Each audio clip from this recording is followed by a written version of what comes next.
Hi, and we're live. And everyone, welcome to another episode of Cubfidential. I am the host, Denzel Snipes, and to the right of me is Nick Bockins, and below me is the pundit himself, Jacob Christner, here to talk to everyone about, let me go to my right thing here. Here we go.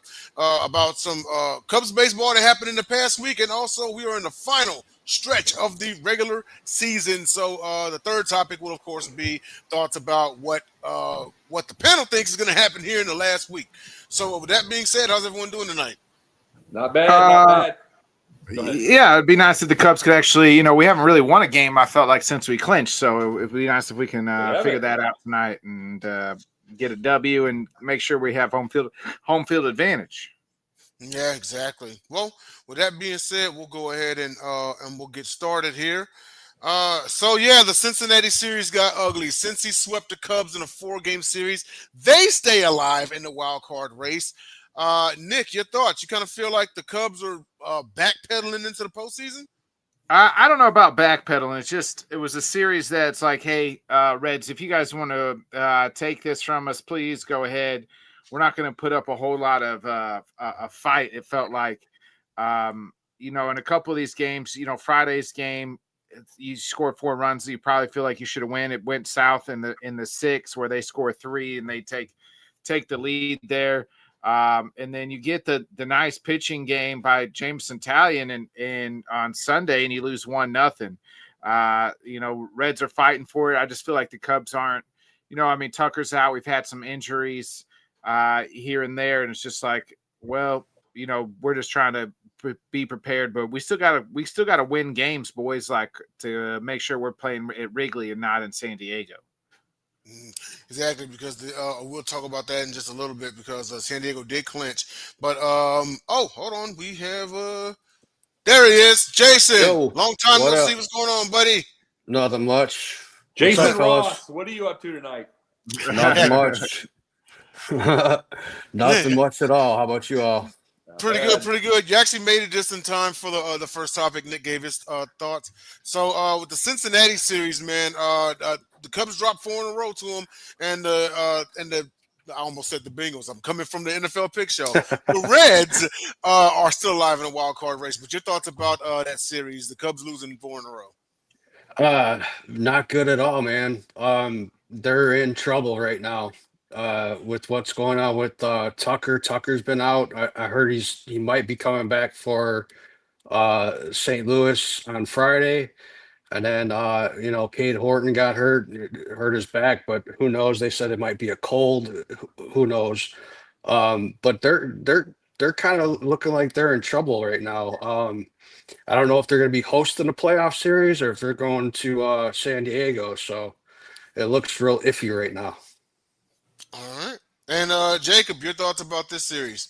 See, you bring up Cade Horton there, Jason, and it's like, this is the whole point I've been making. To keep pulling him after 5, pull him after. Luckily, if it's lucky, 6. Yeah. All year long. Did it like May. Oh, we want to get him ready for the postseason. Just keep pulling, and then back tightness. We got to be careful with him. We got to be careful. It's like this is what I say with every pitcher, though. Is you're just not. They keep doing. I love Cade Horton's season. Don't get any of this wrong. He's had a wonderful rookie year, wonderful. But where I have the issues is they're comparing it to people with over 300 innings. He had barely 100. Yeah. And I'm not fond of that. I wanted to compare to the now, not the then. It's not close. They literally tuck him in and give him warm milk at night after 5 innings. Yeah. Yeah. I don't understand why they're doing it. I guess they can do that to get him prepared. Supposedly, from what I'm hearing, he's going to be the game 1 starter. They'll do it in the postseason too. Yeah. Everybody's so weak with everybody. That's the whole point. It hurts these guys. I was wrong this year. I thought Skeens would go out in July or something, but I'm waiting for the other shoe to drop on Skeens because they pull him so darn early. Yeah. So it's like, it doesn't help. These players don't get any kind of stamina and everything like that. Then they hurt themselves. Yeah, I'd rather see Cade go a little bit longer than have our shaky bullpen come in and blow. Like I was saying, like I'm not asking for 150 pitches anymore like they used to do. I'm not asking for No. that. But I am asking for them to allow efficient 80, 90 pitch things that go the distance. There's times where they'll be in that efficient mode. 6th inning and it's like 58 pitches. One more inning and then they'll have like 14. It's like 72 pitches in the 7th and then they're out. Yeah. And it's like terrible. It's like let them finish if they're efficient. You're just hurting these guys. But no, to answer the question about what's going on with the Cubs, it just the biggest thing about it just feels like business as usual in a certain way. I'm never going to hate any manager that gets the Cubs in the postseason ever. I mean, Craig Counsell's gotten there. We've gotten that far now, but he always manages scared. He manages like he's worried. This is definitely not Jack McKeon. You know what I mean? This is definitely not Jack McKeon just letting it be and see what goes. You know, and then letting it be loose. Everybody's tight. He has to take people out in a minute. It's like, oh my God, someone scraped their knee. Are you all right? Are you all right? You know, just not letting it be. And they play like it. The Cubs play like it. They got their thing, and they started on a record pace. Like I said, with the offense. And it's just never been the same. Just mind you, the offense has been good here and there and done something like that. But it feels like the lull has been too much to really have I hope I'm wrong, but it feels like the lull has been too much to have a really big run. But it just depends. Uh-huh. And so on to our next one, and that was the highly disappointing game last night. The Mets overcame a 6-1 deficit and beat the Cubs 9-7 on Francisco Alvarez's 2-run shot in the 8th inning. They actually took the lead 7-6, and then the Cubs tied it before Francisco Alvarez's 2-run home run. Your thoughts about this game, Nick? Yeah, I mean, it just goes back to when Horton has to be pulled after 3 innings. You know, that kind of disrupts the game and everything else due to the injury. But it's definitely a game you're supposed to win. You're up big in this game. You battle back after down, and then they give it up. It just seems like I think Craig is pitching some guys that he's probably not going to use in the postseason as well. And maybe just trying to finalize the last little bit of the roster here before we get to the end of next week and into October here. That's just kind of my read on it. It's just like, and that you have a chance here to really kind of take the Mets out and really kind of finally put the dog down, and they just didn't do it. You know what I mean? So, here we are, game 2. We're up right now, and hopefully, I saw today pretty much Nico needs 9 hits pretty much to win the batting title here in the last few games. So roughly about 9 to 10 hits here. So hopefully he can do that. It would be nice for him to win the batting title. All right. And Jason, your thoughts about this game last night? I did not watch it, but I was keeping track of it. Like you said, they were up 6-1, and then I woke up this morning to check the score, and I'm like, damn, 9-7. I'm like, how did they blow this game? And then obviously I read about the Cade Horton injury, putting together, which sounds like a bullpen game. That's what scares me going into the playoffs. If you pitch Cade Horton in the first game, who do you bring in to relieve him if he goes like 5-6 innings? Who do you trust on that pitching staff to get them a win and if they have a lead and not blow it? Other than Kittredge and like maybe Palencia, right? Like that's it. He can't pitch all the time. I mean, I heard Palencia came back. They optioned Wicks back down. So that's a good thing. They needed to option him down anyway. Yeah, I mean they've been playing the option game for like the last month. You never know who's coming, who's going. I often say, like, during the year you're going to get hot streak and cold streak, and the Cubs seem to be hitting a cold streak. Hopefully they can turn things around enough time for the playoff series. So I hope it happens. Not a time to lose 5 in a row. No. Yeah, this is the longest losing streak of the season in 5 in a row. So yeah. At least you can say we've clinched. And these games, like, while they matter, they at the end of the day they don't somewhat matter just because you want to clinch here. Brewers did us a favor today and beat the Padres. So, but like it's Yeah. just like, man, like just clinch this last home field, and then you can. I don't care if we lost the 5 in a row, but at least we're in the playoffs, and we know we're going to get October baseball. Whether it's going to be here or in Chicago or San Diego will be the question. All right, and Jacob, on to you. One of the things that we have right now is that, remember you said about the whole thing, the 6-1, go 9-7, going to this right soever. By itself doesn't matter. Does it matter if they get home or road the way they're playing? That's just what I'm asking you guys. Does it really matter? It's like we love to not have 2 games in San Diego, 2 games in Los Angeles. Whatever. It might actually help the lineup if it's in San Diego, but there is something special about playing baseball in Wrigley in October. So to me, like that's. And I think the time for us staying up, I'd rather have it be in Wrigley because I feel like the games are going to be a little earlier. So I'll take the games in Wrigley more than if I got to stay up instead of staying. We got to get our revenge ready for. Yeah. No.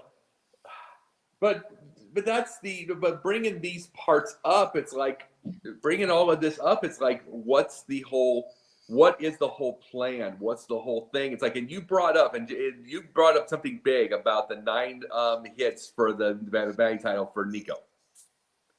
Let me say this part. I am so, and not to say I'm not going against Dumper and his season this year. Okay? Mm-hmm. But if a 247 hitter wins that MVP over a 325 hitter, it will hurt baseball bad. Because they're still, I think someone called it Aaron Judge fatigue. It'll hurt it miserably because there isn't going to be a player alive that's going to even worry about plate discipline ever again. We're going to start seeing batting titles in the 265, 270s. Yeah. My pushback on that would be, and why I semi agree with what you're saying. Like if they give it to Judge, I'm not going to argue. And Judge has won it before, but my pushback would be the lineup. Who's got the better team and the better organization? And I'm not taking anything away from Aaron Judge, but like you take Aaron Judge out of the Yankees, they're probably still going to be a competitive baseball team and be right there. You can't say that about the Mariners if you take the Dumper away from out of their lineup and what he does. Well, that's true, but the issue is to me, like that's to me is like the MVP is like if you remove this guy from this team, they're not going to be very good. That's how I look at it. But I'm just saying by itself, mind you, good for both of them. They're both really disciplined at the plate as far as their OBP, both of them. Yeah, I hope Cal Raleigh. I hope he hits 60. I mean, I hope he hits 60. Yeah. Don't get that part wrong. I am not against home runs. I'm against home runs only. I don't. He's done more than that. I don't like 232 with 180 strikeouts. I hate it, and 60 homers. I hate it. Mm-hmm. It's like, well, where I'm having the issue with it is the fact that we already have enough issues with agents the agents and managers telling the players, and the players have said this on interviews. Well, we don't want you to go try to steal bases because if you miss, you're going to miss on your contract. They tell them this. They can't go for 70, 80 stolen bases because that's what they're saying. If you miss too many, it's too risky. You might get hurt doing this. And they do this stuff, and it's like, now what will be said if Rowley wins that? I mean, mind you take it away, but if he wins that with an under 250, the batting average with all that stuff, when the other guy is 325. Yeah. When the other guy's 325, when he's a 445, 450 OBP, and you took the MVP away from him, no one's going to think. They're not going to think about an MVP. They're not going to think about hitting discipline. They're just going to go for everything, and it's going to hurt the game. Mm-hmm. Huh, well, and on to our last topic, our Outside of Wrigley final stretch edition. So just kind of going around the league and getting what you guys see. Cleveland has actually taken first place in the AL Central after being 10 games back on 15. September Was it 15? It Yes. was 15, yeah. Well, on September the 1st, it was 10 games, but at one point, yes, it was 15. The National League West and the AL East divisions are still in the air, plus more. So just going around, Nick, what are you seeing? Yeah, this is the ultimate collapse here by the Tigers, man. Like they were the best team in baseball for much of the first, 3/4 of the season here. At one point, I think they were up 15 games on the Guardians. So, and it just seems like the Guardians are the Tigers are finding. Last night, look at last night's game. Like the Tigers got the best pitcher in all of baseball going, and they just still find a way to lose. And the Guardians score when they don't even hit the ball out of the damn infield. So it's just like these teams. It's just like the Guardians might be a team of destiny here, and the Tigers are. While they might have been the best team, like as far as calendar year from one All-Star break to the next All-Star break, it is slowly falling here for the Tigers. I mean, they're still going to make the playoffs, but man, yeah, the Guardians it's just wild. Like, hey, this is, I guess you're never really out of it, because I'm a little old school, I guess. Like I would say, once you're 10 games out, that's probably it. Kudos to the Guardians for keep fighting. All right, and Jason, your thoughts about what you see in the final stretch of the season? I kind of like just bring it back to a cold streak, hot streak, whoever gets hot at the end of the season is not, and also too, it's not how you start the season, it's how you finish. And obviously Cleveland's finishing on a good note. So yeah. All right. And lastly, Jacob, your thoughts, what you've been seeing around the majors for the last stretch of the season? Well, I'll say this. It reminds me of 1995 when the at the time California Angels absolutely barfed. They barfed 13 games on Seattle. Yep. And they barfed 13 games, and then they had to go to the 1-game playoff, which this may not even get. They had to get to that just to get there, because here's the thing, they had to get to the 1-game playoff because they end up winning 3 games at the end of the year. Yeah. Because they had to get there to get to the 1-game playoff. But this is where, and by the way, who's the manager of the Tigers again? AJ Hinch. Uh-huh. you know what it shows? But it really shows, forget this whole thing about the Carmel, that BS. That's what fans say, all that crap. Let me say this. It shows that there is the ability for every coach and every player to have the highest of highs and lowest of lows. Mm-hmm. Guess how many World Series did Hinch get? Hinch went to 2 and won 1. And he won 1. Right. Okay. The thing is, you have that highest of highs, and then you get Detroit this far, and then this, which the next year might be a 68-win season. You never know. So this was your shot at something. And this is what I'm saying. It makes you completely and utterly respect every coach in every league that can win all the time, whether they get far in the playoffs or do everything. It gives, I'm just saying, it really makes you respect that you can win, have winning season. Like, I'll just say Scotty Bowman in hockey. I'll say, or just any of the stuff. He had 9 things, but he had 9, but he went to 13 Stanley Cup finals. It's like, and you're doing this year after year, and then you get players that don't go, you get coaches that don't go to the final all the time or don't get it all that, but they just have winning seasons. It shows how hard this is. AJ Hinch and what's happened to them shows how hard it is, because he had nothing but success, and now what do I do? True. I don't know how. I'm not used to this. And sometimes you might need this as a reminder for your ego. True. That you can blow it, and then take a deep breath and you come back. To me, sometimes this is one of those situations where you need to once it happens, you need to take a year off and go to the minors, go manage in the minors. Now, to be fair, they were in the ALCS last season. Mind you, I get it. I'm saying when these things happen, it's never. He had the ALCS. You have all this stuff. He had the 2 World Series, 1-1. But now this happens. It's like this is almost a Disney thing. Like a Disney movie or a Lifetime movie or something. It's like someone blows it, everybody hates him. Go to the minors and find your the love of the game again. Yeah. Because that kind of thing can burn your whole career if you don't do something right about it. Yeah, indeed. Well, that is our show, ladies and gentlemen. Thank you for tuning in to Cubfidential. Bockins, you got a little something coming up here in about, 15 minutes? Yeah, about 15 to 20 minutes time. Head Kicks and Haymakers will be kicking off here on the Bodkin Show Network. Please tune in. We'll have cover all things MMA tonight. We'll talk about all the PFL changes that have happened. We'll look at the UFC Perth card that'll be kicking off this Saturday night as well. So, plus whatever else. So hop in the comments, ask some MMA questions, and as well, we'll get the chat going as well. So appreciate it if everybody could tune in. All right. And Jason, what do you got going on, buddy? Nothing much, man. Just coming on here a little bit here and there, and just trying Looking to like contribute David to the Ross. show. Yeah, there you go. the Cubs are making me even more bald. Yeah. They and Jacob. Well, I'm going to go on the Sports Exchange in about 15 minutes or so over to Scott's, and then I will be on Michael Conceicio's show.